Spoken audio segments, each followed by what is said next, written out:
Okay, first and foremost, I would like to give all praises, honor, and glory to Yahweh, Ba'asham, Yahweh Shai, Ba'asham, Barakakwadash, and double honors to the apostles and elders of Great Millstone.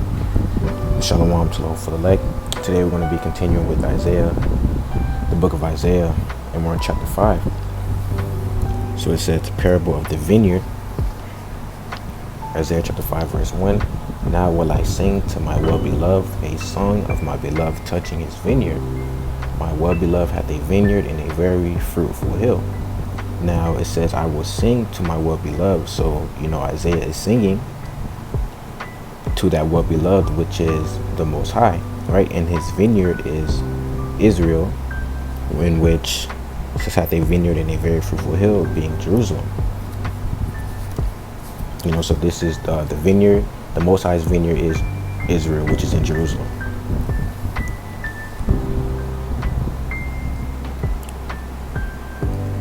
And he fenced it and gathered out the stones thereof and planted it with the choicest vine and built a tower in the midst of it and also made a winepress therein. And he looked that it should bring forth grapes, and it brought forth wild grapes. So it says, and he fenced it and gathered out the stones thereof, going into, fenced, going into to dig up, right? So what the Lord, he dug up the dirt, the stones, and etc., in order to plant his seeds, right? And planted it with the choicest vine and built a tower in the midst of it. So the choicest vine, meaning the best vine there is, the best, most high quality vine, and built a tower in the midst of it, going into the tower that's normally within a vineyard for the watchmen to keep watch, right?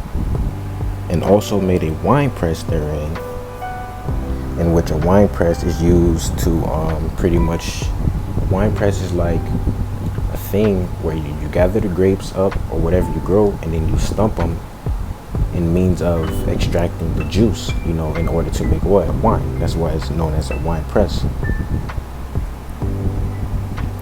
And he looked that it should bring forth grapes, and it brought forth wild grapes. So what it's saying is, the Lord, he pretty much set up Israel, took care, set up Israel, that vineyard, took care of them, pretty much got them what they need, everything, in order to produce, or pretty much expecting to produce what? A well-ordered, God-fearing, God-obeying, righteous people. But instead it brought forth wicked Israelites, which were those wild grapes. He took all care of the vineyard, and he even gave it the choicest vine, best vines, best seeds, in order to grow these grapes out of the vineyard. But instead of normal grapes, he got wild grapes. On the verse 3, and now, O inhabitants of Jerusalem and men of Judah, judge, I pray you, betwixt me and my vineyard. So you be the judge between me and you. You be the judge between me and my vineyard. You let me know. That's basically what he's saying. But let him know what could have, verse 4, what could have been done more to the vineyard, to my vineyard, that I have not done in it. Wherefore, when I looked that it should bring forth grapes, and brought it forth wild grapes, right? So, the Lord, he said, what could have he done that he hadn't already done before, pretty much. So the Lord, he delivered us. He's delivered us, protected us, took care of us, gave us good land. He did everything for us, and yet we still disobeyed him. We went off to worship other idols, false gods, practice strange religions, philosophies, just committing iniquity after he's done all of the right things for us. That's what we do. So he's basically asking, where did I go wrong, or what did I miss, when he pretty much provided everything to bring forth a righteous people, a righteous nation, those normal grapes, but instead he got the wild grapes. And now go to, I will tell you what I will do to my vineyard. I will take away the hedge thereof, and it shall be eaten up, and break down the wall thereof, and it shall be trodden down. right? So what he's gonna take away his protection from Israel, or from Jerusalem, where the enemy can then, which the enemy being who, the other nations, can come up in there, and pretty much do whatever to it. What do enemy nations do when they capture their enemy or come up in their enemy's land? That's why it says, and it shall be then eaten up, and break down the wall thereof, and it shall be trodden down. Because they're coming up in there to, destroy, pillage, take captive, all of the above. And I will lay it waste, it shall not be pruned nor digged, but there shall come up briars and thorns. I will also command the clouds that they rain no rain upon it.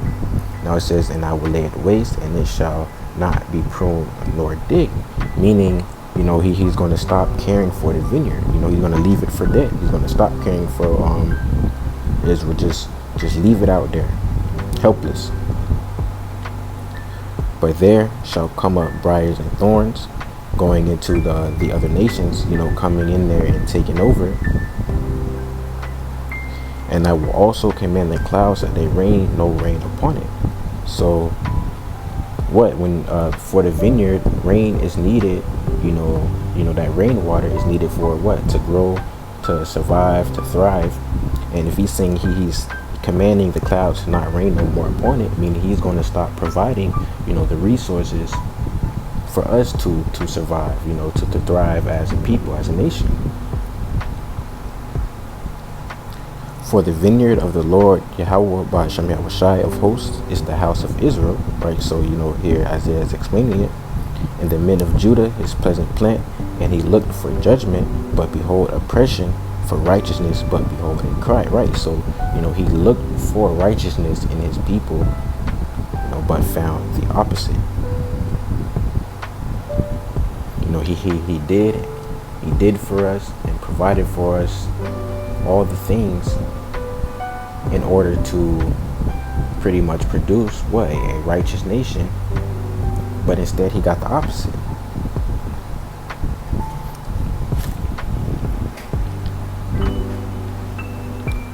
Woes for the wicked, verse 8. Woe unto them that join house to house, that lay field to field, till there be no place, that they may be placed alone in the midst of the earth.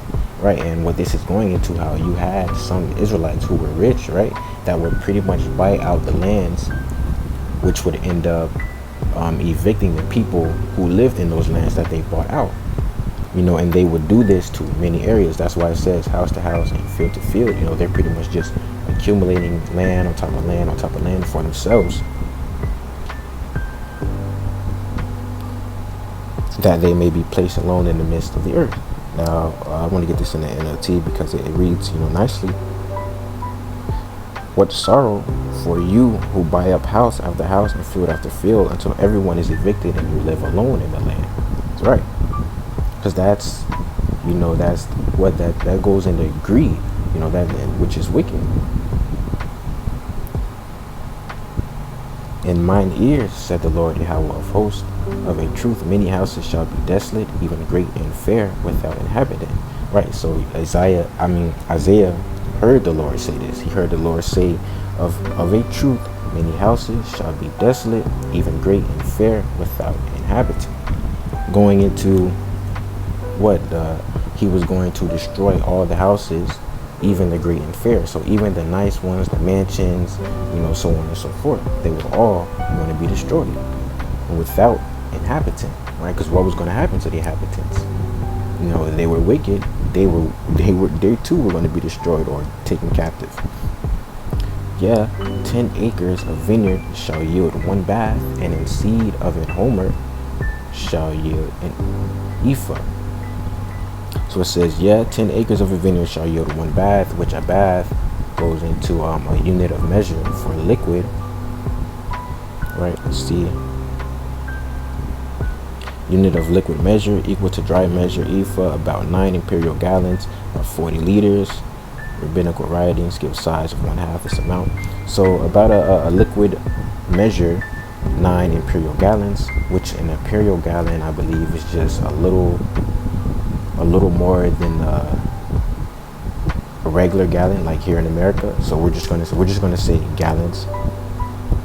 So yeah, 10 acres of vineyard shall yield one bag. So he's saying, imagine 10 acres of land all filled with vineyards, in which way in those vineyards you have the wine presses, as he went over before, made to produce that grape juice, right?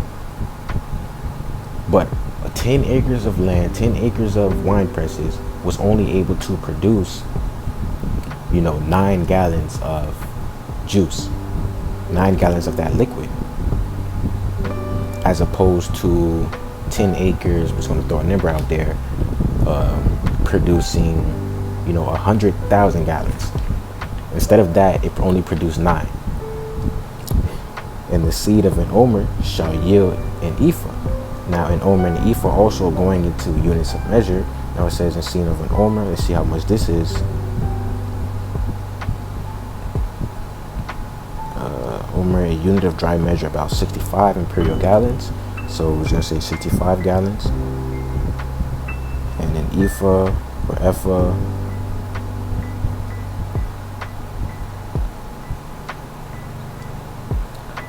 nine imperial gallons. Right, so and the seed of an omer shall yield an ephah. So say you planted enough seed to produce 65 gallons, but instead it only produced 9.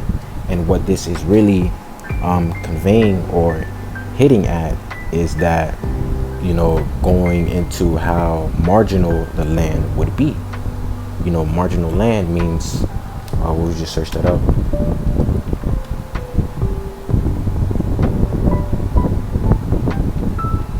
Marginal land meaning land that has limited or minimal value due to unfavorable conditions, making it difficult or unprofitable to cultivate for agriculture or other conventional uses.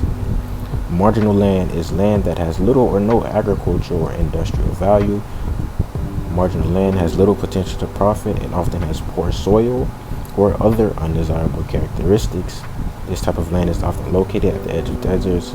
Okay, but yeah, so you get the main idea. He's saying that this land will lack the ability to, produce the sufficient amount of resources, that it should be producing, which would lead to things like famines, so on and so forth. So this just more curses and more judgment. Woe unto them that rise up early in the morning, that they may follow strong drink, that continue until night, to wine inflame them. And the harp and the viol, the tabret and pipe and wine are in their feasts, but they regard not the work of the Lord Yahweh Ba'ashem Yahushai, neither consider the operation of his hands. Right, so woe unto them that rise up early in the morning, to drink strong drink, which is pretty much going into what? They're living that nice, party-like, not a care in the world type lifestyle, drinking all day, literally. But strong drink, we know, also goes into, following after the different philosophies or teachings or religions, so on and so forth. So, they're pretty much just living it up without a care and not adhering to the Lord and obeying him. Not doing his work, not following his laws to the, just, they don't have a care of what the Lord, for the Lord's work, pretty much. They're just out there in the world doing what they do. Therefore, my people are gone into captivity because they have no knowledge, and their honorable men are famished, and their multitude dry up with thirst. So it says, therefore my people are gone into captivity because they have no knowledge. Right, they have no knowledge to follow after the Lord, to follow in his ways and righteousness. So therefore, they're going into captivity. Because if they were, if they had the knowledge to do what the Lord said to do, to obey him, then he wouldn't have brought this judgment on them. Because that, he could, But at the end of the day, what? The Lord is a righteous judge. So he wouldn't do something like that unless given a reason in which they were. They had no knowledge to pretty much obey him, following his ways, which is why this captivity is happening to them. These judgments are happening to them. And their honorable men are famished, and their multitude dried up with thirst.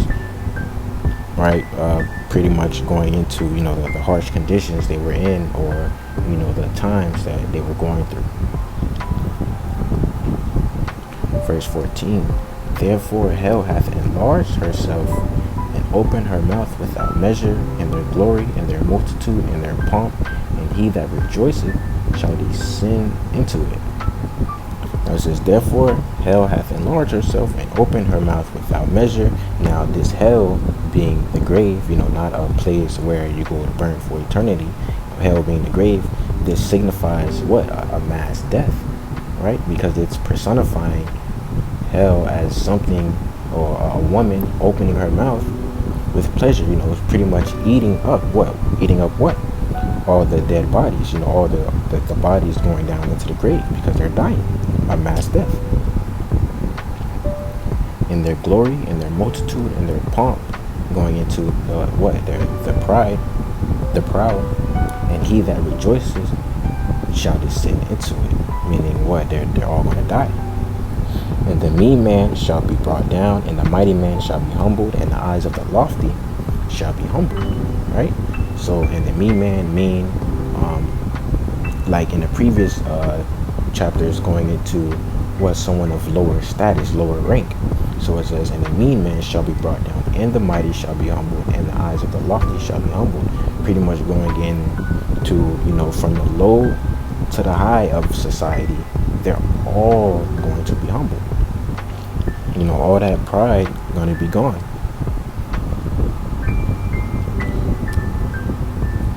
Verse 16, but the Lord Yahweh Ba'Shem Yahushai of hosts shall be exalted in judgment, and the power that is holy shall be sanctified in righteousness. Right? Because, but the Lord of hosts shall be exalted in judgment, because everyone is going to humble themselves before the Lord. Before that judgment, they're going to be humble. And the Most High that is holy shall be sanctified in righteousness. Right? And, being holy, if we look into this word holy,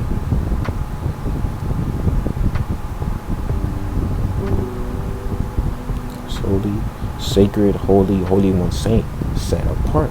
Right? And focusing on that set apart. To be holy is to be set apart. And once the Lord brings his judgment, everyone who didn't already acknowledge the Most High is going to, everyone's going to acknowledge him as the one true living power, that set apart power, set apart from the false gods, the false idols. He's going to be seen as the only true living power, Yahweh Ba'Shem Yahushai. So verse 17, then shall the lambs feed after their manner, and the waste places of the fat ones shall strangers eat. Right? And remember what? You had you had the rich who took all the land, going back into verse 8. Once the Lord's judgment came upon them and they were humbled, now that you have the lambs and the strangers, which, this strangers is not necessarily going to heathens, because if you look into the word, it's gar. Right, so you have, pretty much these lambs and strangers, they would be able to eat of the ruins. That's why it says waste places. Woe unto them that draw iniquity with cords of vanity, and sin, as it were, with a cart rope. Meaning what? So they bring wickedness wherever they go. Just pulling it along with them. That say, so this is talking about them. You see there's a colon. So woe unto those who bring wickedness wherever they go, that say, let him make speed and hasten his work, that we may see it, and let the counsel of the Holy One of Israel draw nigh and come, that we may know it. Right? So what? They're pretty much being arrogant and prideful, and basically mocking, with sarcasm. You're telling them, oh, the Lord's going to bring a judgment, X, Y, and Z, and then they're like, oh yeah, yeah, I bet he is. I can't, yeah, hopefully it comes soon, because I can't wait to see it. That type of proud marking, that's what they're doing.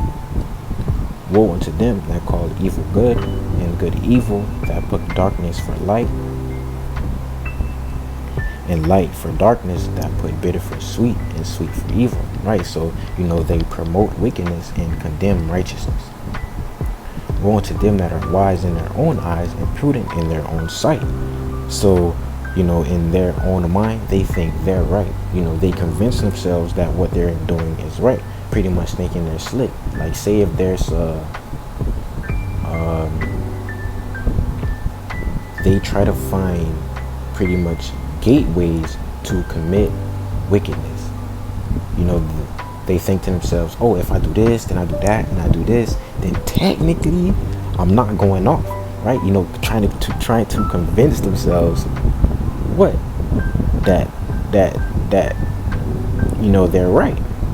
That's why it says they're wise in their own eyes, and prudent in their own sight. Woe unto them that are mighty to drink wine, and men of strength to mingle strong drink. Right? And remember, strong drink goes into what? The false doctrines, philosophies, religions, so on and so forth. So it says, woe unto the mighty ones who drink strong drink. And what if you think about it, nowadays, that's what, you got these pastors in the Christian church, the false prophets, the false doctrines, you got the Baptists, all of these other religions and philosophies, the mighty of those.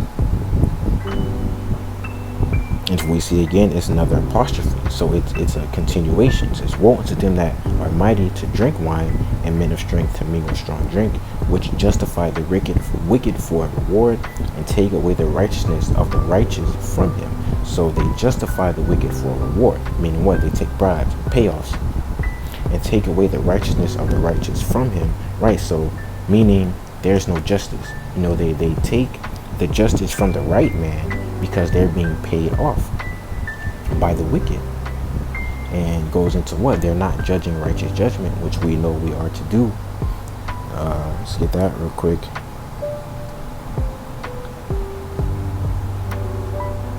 John chapter 7 verse 24.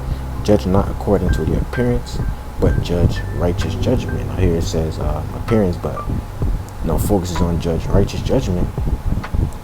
We're told to judge righteous judgment, which is what, going back to Isaiah, which is what they're not doing, because what? They were paid off. So they're going to judge the judgment that they're paid off to judge.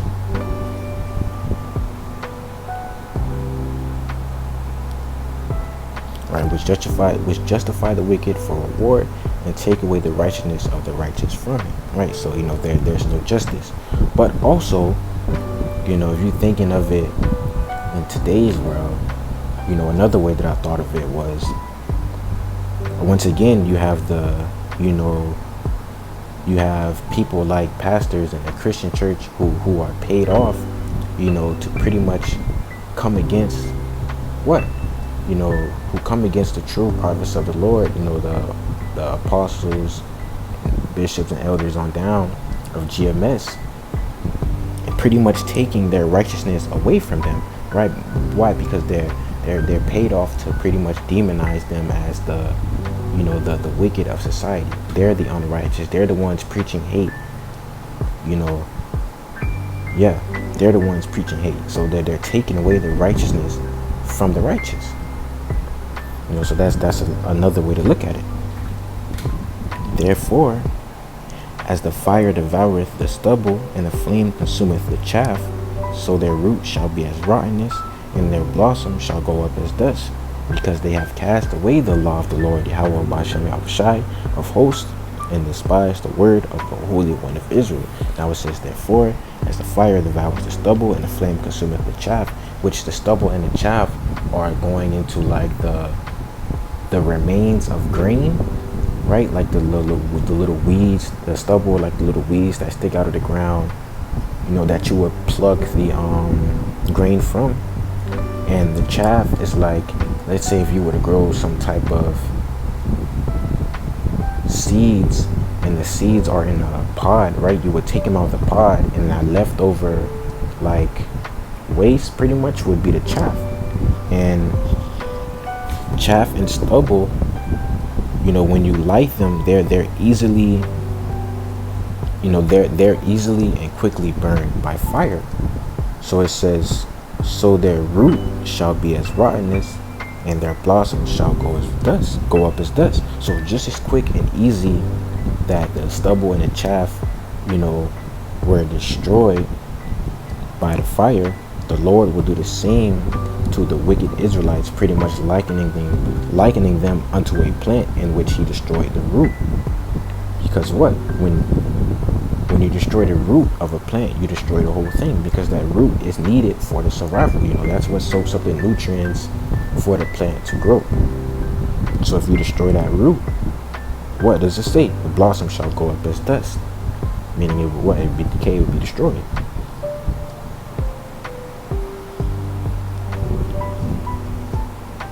Because they have cast away the law of the Lord Yahweh B'Shem Shai of hosts, and despised the word of the Holy One of Israel.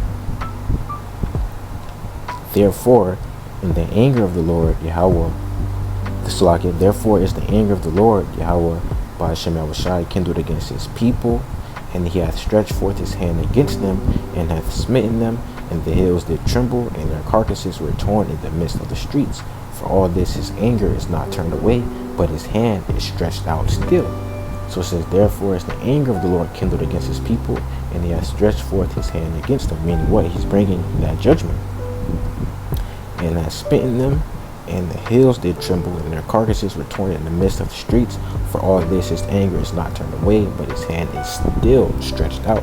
Meaning, the Lord basically said, what? That ain't enough. I'm not done yet.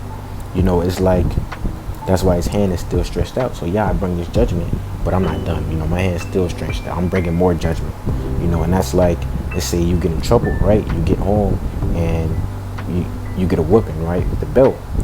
But then, your parents, they say, oh no, I'm not done. That's not all. Then they start taking away your phone, your game. You can't go outside. Just bringing more judgment on top of what they already gave you.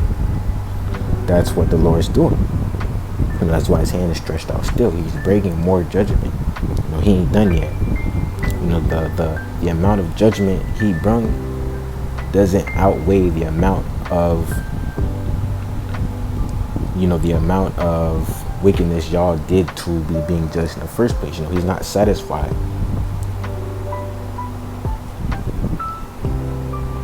And so let's see what he continues to do.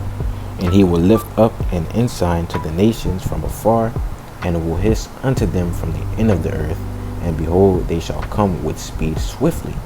So what? The Lord basically, he gave them that, he gave the other nations that green light. He put into their minds to come up against Israel or Jerusalem, and they ain't waste no time doing so. That's why it says they shall come with speed swiftly. None shall be weary nor stumble among them. None shall slumber nor sleep. Neither, and this is a continuation. See the colon. None shall be weary nor stumble among them. None shall slumber nor sleep. Neither shall the girdle of their loins be loosed, nor the latch of their shoes be broken. Right, and all this is signifying that the enemies the Lord had coming against them, nothing was going to stop them. Nothing was going to get in their way. Nothing was going to withhold them from doing so. Verse 28, whose arrows are sharp and all their bows bent, their horses' hooves shall be counted like flint, and their wheels like a whirlwind. So it says, whose arrows are sharp and all their bows bent. Meaning what? That they coming full force, and they ready. These bows already bent. Their horses' hooves shall be counted like flint, in which flint is a type of rock used to create sparks or for fire starting, right? So remember that. And their wheels like a whirlwind, which we know what a whirlwind is. So if it's saying the horse's hooves counted as flint and their wheels like a whirlwind, you can imagine it. You know what I mean? Imagining it literally, the horses, they're running so fast, their feet starting to spark, create flames, and the wheels of their chariots are like a whirlwind, spinning fast and fast, rotating fast and faster. And it's really emphasizing that eagerness and how they would come with a speed swiftly, like it says in verse 6, come with speed swiftly. It's pretty much emphasizing on that. Their roaring shall be like a lion. They shall roar like young lions. Yeah, they shall roar and lay hold of the prey and shall carry it away safe, and none shall deliver it. So that, them roaring like lions going into that battle cry. But it says, yeah, they shall roar and lay hold of the prey and shall carry it away safe, and none shall deliver it. Which is not saying that they're going to, safely protect or carry their prey away and it's safe. It's just going into like they've safely secured their prey, which is who? Israel. And none shall deliver, right? Because nobody was going to be able to deliver you from when they take you captive. Why? Because it was the will of the Lord. This is his judgment. So ain't nobody finna come, deliver you from that unless he wanted it to be so. And in that day, they shall roar against them like the roaring of the sea. And if one look unto the land, behold darkness and sorrow, and the light is darkened in the heavens thereof.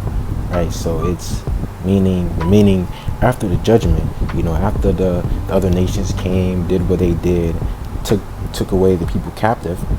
If you were to look at the state of Israel, it would look destroyed. It would look sad. Like, you ever just look at a piece of land and it just looks sad, destroyed, desolate.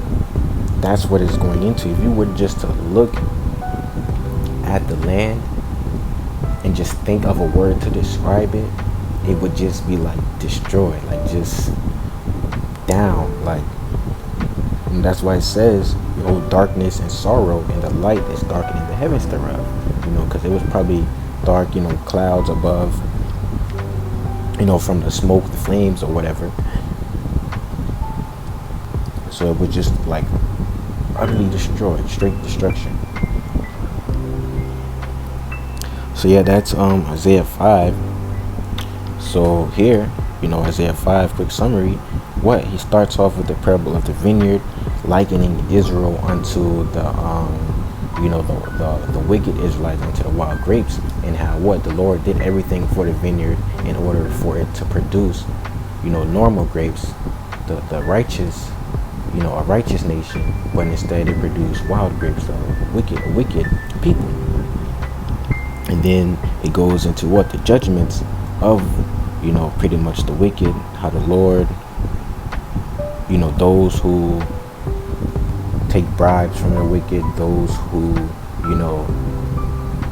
go throughout their day not caring about what the Lord's work, just partying, the rich who take all the land, the mighty and the false doctrines, the false religions and whatnot. Those who pretty much bring wickedness wherever they go with them, they were going to die. It said how hell opened up her mouth. A lot of them were going to die, the wicked Israelites. But it also goes into the other nations coming and taking them captive. And again, dealing with Isaiah, these things, really came to pass with that Babylonian captivity. But in the prophetic sense, some of this applies to our time as well, just like how I went into about what you got, the mighty and strong drink nowadays, which are like the false prophets, the pastors, so on and so forth, who get paid off by the wicked to come against, the true prophets of the Lord to demonize them, pretty much taking their righteousness away from them, making them look like the unrighteous in the eyes of, the world. So that's just one example. Yep. So with that being said, once more, I would like to give all praises, honor, and glory to Yahweh, Ba'Hashem, Yahweh Shai, Ba'Hashem, Rakakwadash, and double honors to the apostles and elders of Great Millstone, and Shalom to the whole elect.